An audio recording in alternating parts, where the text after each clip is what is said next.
this is really getting interesting and so scary. The second national spokesperson of the Conference of United Political Party, CUPP, Mark Adebayo, has disclosed that Ikenga Imo Ugochinyere has been unable to leave his town after the recent attack at his residence in the Umukwegu Akoka area of Imo State.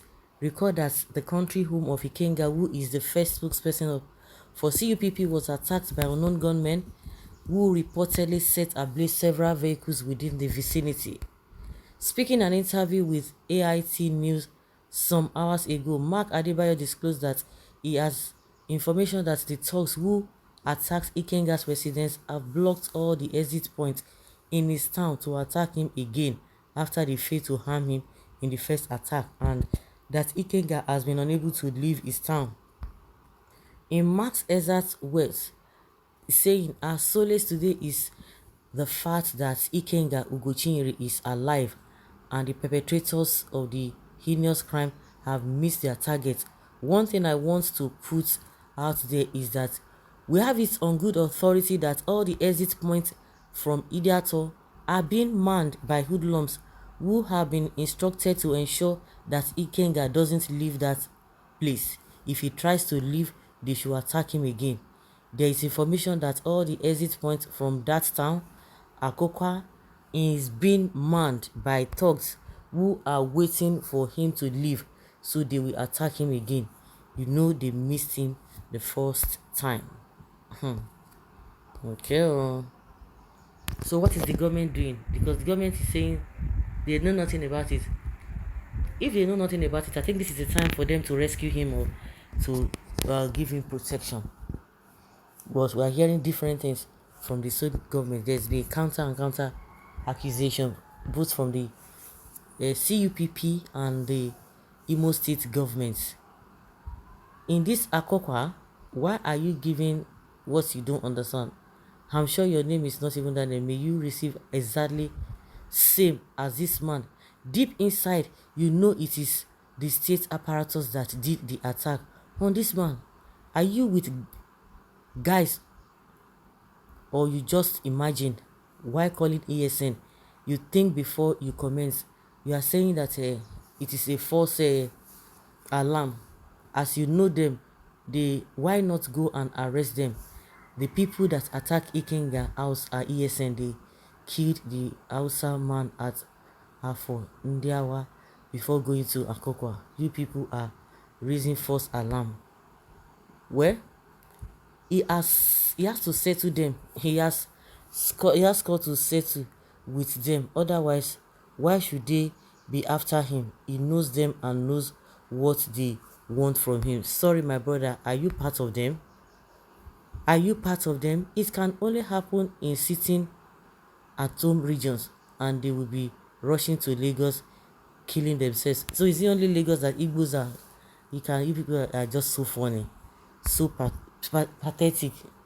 I can see that Lagos is your last hope. Yes, so now Lagos might be their last hope. Lagos, what is Lagos? God forbid. These people are something else. Lagos. So it is only in Lagos that you have Igbos. May what has happened to Mr. Ikenga happen to you and your family. Because if you just open mouth and be voicing nonsense, this is so unfortunate. Now, he has lost an uncle and some innocent people. He should have just stayed away from Hope Uzodinma and his bloodthirsty squad. He will fight and runs to fight another day.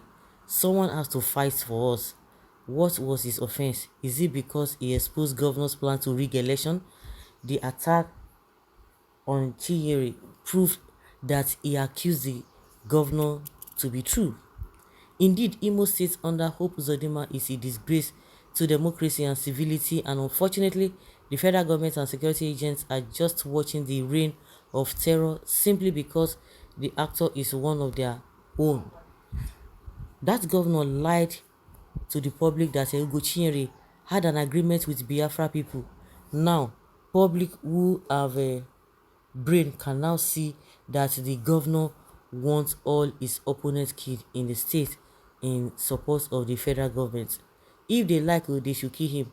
What is our business? Is he the one feeding us. Imagine you in such situation and someone else referred to your right up to you.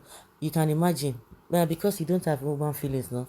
All the things that they have been talking about, this one does not even understand the basis of this whole thing. Just open your mouth and talk.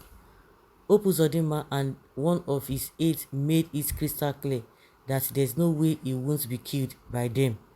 Anyone who didn't even read the threats is not a frequent news reader. Few weeks ago, he was also attacked on his way back home after hopeless Ugochinyere aide threatened him. He came through with the threat days later. Their anger was that he was the one who revealed PVC fraud carried out in Uzodinjo's hometown in Awomama, where he revealed with evidence how dead people names were used to obtain PVCs and how male pictures appeared under female names. That is it. Ugochinyere must surely pay for all his evil, either dead or alive. I beg, we can hear word. Can we hear word? Governor Ugochinyere, your name is being called every now and then. Before the death of a late General Abacha, he said is that any states where thugs or bandits could have a successful operation for more than 48 hours, the governor of that particular state knows everything about it. Imo State always bad to worse. I no understand this whole thing. What is this? Ugochinyere is after Ugochinyere life because of the revelation of fake names that was discovered in INEC registered voters portal. This is sponsored by Imo State. This is sponsored by Imo State government for exposing the Omuma magic, and it is now we know whom the true unknown gunmen are and their sponsors.